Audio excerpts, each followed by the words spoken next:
One morning, the Fat Controller and his grandchildren came to see Toby. "Come on, Toby, we're all going to Seaside. We will ride in Henrietta." "Yes, sir," said Toby happily. They came to a small seaside station. Soon, the children were playing in the sand, building a splendid castle. The Fat Controller inspected it. "My word, that's a very fine castle. Have you seen a real one like it?" "Yes," replied the children. "It's here on the island." And they showed him a map. Pondered the Fat Controller. They met Toby at the harbour. "Come on, we're going exploring. It will be a great adventure."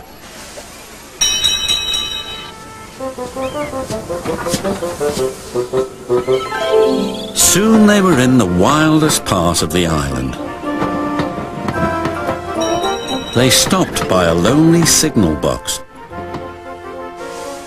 "Where might you be going then?" asked the signalman. "We're trying to find an old castle," replied the Fat Controller.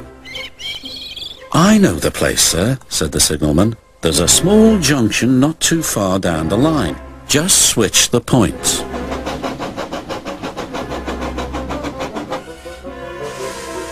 When the firemen switched the points, their adventure really began.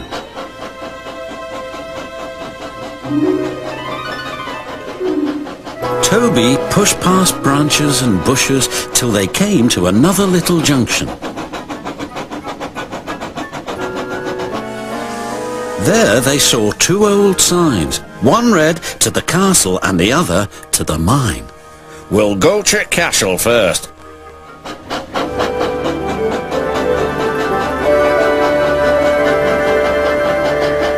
Toby stopped by an old water tower. "There's the castle." "Yes," replied the Fat Controller, "and now we shall visit the mine."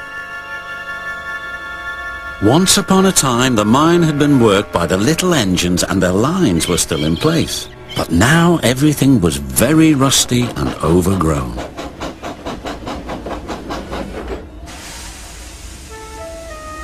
The Fat Controller was most impressed, but Toby was rather scared. He was glad when it was time to go home.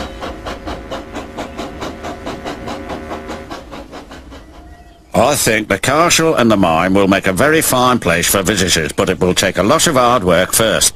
"Yes, sir," said Toby nervously. The Fat Controller's plans were soon put into action, but Toby was still worried. "I'm sure this place is haunted," he said to himself. "It's our turn to stay here on guard tonight, Toby." "Oh, yes, why not?" stuttered Toby. "Beware of the ghost, Toby," Thomas said. "What ghost?" asked Toby. "The old warrior ghost. Every night he lights his fire, then goes hunting. Toot toot, goodbye," Thomas replied. Night came. Toby looked anxiously around. Everything seemed rather spooky. Quite suddenly, he heard a strange wheezing sound. "It's the ghost!" he wailed. "What ghost?" his driver asked. "It's the old warrior. He's come to hunt me down." "Don't be so daft. We'll go and investigate." They returned quite soon. "The old warrior wants to meet you," laughed his fireman. "Can't he wait till morning?" replied Toby.